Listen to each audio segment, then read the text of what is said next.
All right, let's talk about this, folks. How many of you actually know how the banking system in the United States works? Kind of like the theme from Jeopardy going on. Maybe we hear crickets. Yeah. Okay. Well, regardless, let's talk. Do you know how much a bank has to have to be able to loan money out? I really encourage you, because I only know about 15% of exactly how money works in this country, okay? And just tell you this right now, if you think the Federal Reserve is part of the federal government, you're mistaken. It's a private corporation. There's a fantastic book that is called The Creature from Jekyll Island. Jekyll Island is a really nice resort type of island off the coast of Georgia that a lot of people go and visit and vacation, okay? And at some point, there was a couple of people that got together and decided, hey, we're going to do this thing. And my understanding, that's kind of how the Federal Reserve came about, all right? And the way that, when you talk about, especially like with rental properties, okay, and the majority of people that are successful at it, okay, will always tell you to have reserves. The thing that I personally see that the vast majority of people do, that when they get rental properties, where they fail at, is they start making money and then they spend. The problem with that is that something will happen. You're going to have a roof that's going to go bad, an AC, plumbing, you're going to need to buy a new refrigerator, a stove. Something will happen, okay? And there are 13 basic different things that you need to have lined up that you're putting money away for. And then whatever's left over, that's what we call net profit, okay?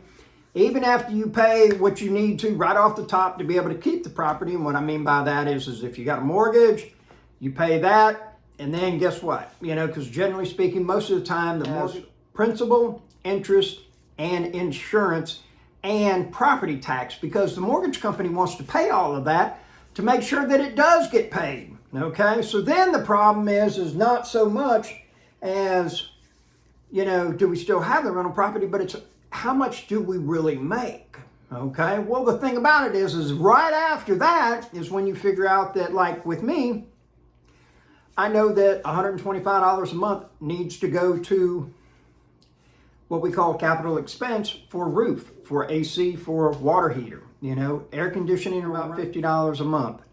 Water heater is going to run you about $10 a month. Well, how do you come up with that, Robert? Well, that's a great question, okay? Water heaters, generally speaking, will last 10 years, all right?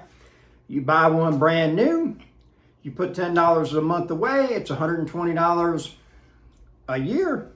And in 10 years, more than likely, it's going to go up. So you figure that if you have to pay a plumber to come out and replace it, you're looking at about $1,000. So that's how I come up with $10 a month is what a water heater will cost, because it'd be about $1,200, all right?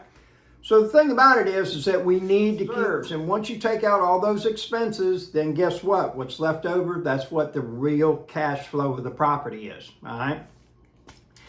A lot of people don't even realize that, don't even recognize it, and don't even want to. Because then they figure out, guess what? I got a bad deal. So it's unfortunate, but you have got to know your numbers, okay? And so the thing that happened is that in the United States, we participate in what we call fractional banking, which means that if you want to loan out $1 million, you don't have to have $1 million. And I'm sure that at this point you're saying, well, what do you mean? This is what I mean is, there is a ratio that says that, like, if a bank has $40 million in deposits, that they can actually loan out $120 to $200 million, that the Federal Reserve will give them money. they don't have to be accountable for a 1-to-1 ratio. And what I mean by is that for every dollar they loan out, they have to have a dollar, okay? Which, if that was the case, then guess what? They only get to loan out 50% of what they have on hand. I agree, that sounds like a great business practice, being conservative. But guess what happens? Businesses don't grow at accelerated rates. And the thing about it is that like right now where my business is at, we have enough money in the account to be able to just work on my properties, not take on any outside money from customers doing construction. And so what we're doing is getting all of my properties up and running so that they can be rented, and the goal is to be done by the end of the year. All right. So here's the thing is that we do that, and then also the money that comes in from rent, well, guess what? We use that as well. So the business is self-supporting, which means that I am not having to get money from here, get money from there, get money, that's not having to happen, okay? And so when a business is self-supporting, which like with my portfolio, and not everybody's going to have the opportunity to do this, my portfolio is about 25% leverage, which means 75% there's no money owed on it. So that money, when it comes in, it stays, it doesn't go out. The huge thing with that is that, so like if you have a property and we'll say that, you get $500 a month afterwards. Well, then you take out all your expenses and everything like that, all those capital expenses, okay? And here's one that I didn't mention is turnover, all right? Generally, like right now, I have 2 properties that I did not collect rent on, that those people, it's the 12th of the month, okay? So basically half the month is gone, all right? Now they're in the process of being evicted. One of them says they're gonna be out by midnight tonight. The other one said, the 16th. I still go ahead with the evictions, and the reason for that is that something could happen and they could decide not to move. I know it's hard to believe that somebody would tell you something and then go with that. Yes, very difficult to believe.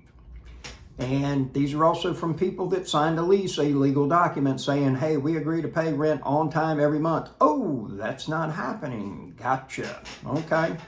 So yes, always go through with the eviction, because you cannot afford to lose any more money than what is needed. The state of Florida, generally speaking, depending on when you file, it's going to be from the time that you file 21 to 25 days before the sheriff shows up and says, hey, look, you need to get your stuff out. And if not, then we're going to escort you out at gunpoint, and they will sit there and watch us while we carry their stuff to the curb, okay? I don't know about your state, but that's the way that my state works. Now, here's the thing. Fractional banking, I don't know exactly what the ratio is, okay? But what it says is you get to lend out more money than what you really have. Now, look at this. You or I want to loan somebody $50,000. Guess what? You got to have $50,000.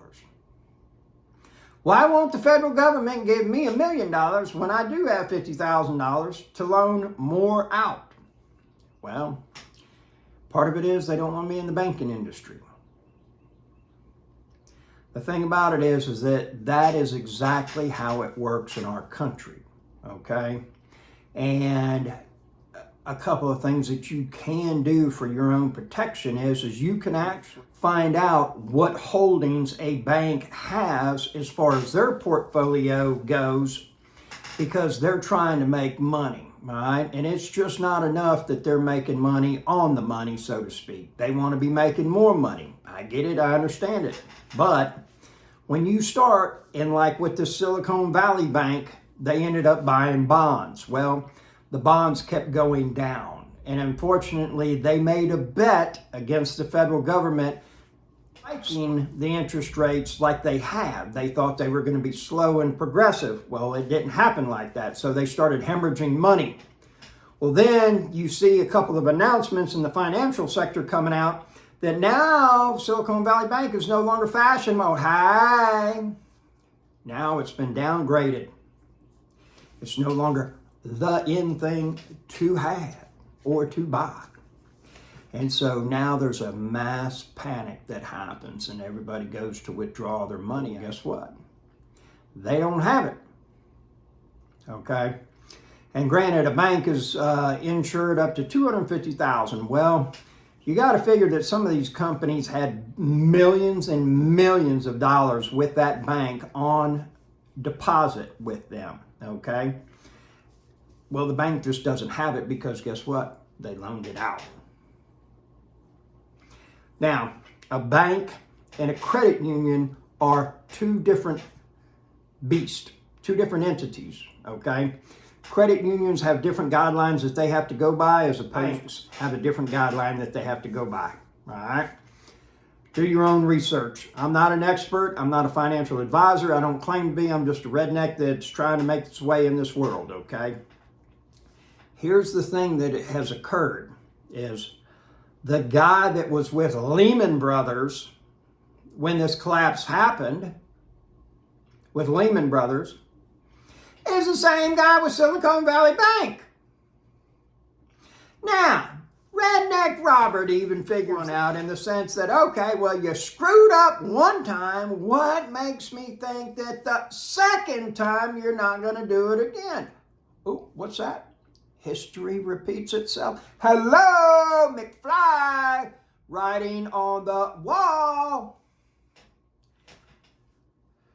These are some of the things that happens, folks. And I doubt very seriously anybody's going to go to prison because of it.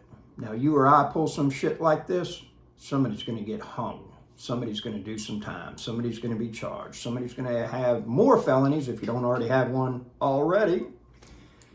And that's what's going to occur. And the thing about it is that all of this can be prevented with more conservative practices, okay?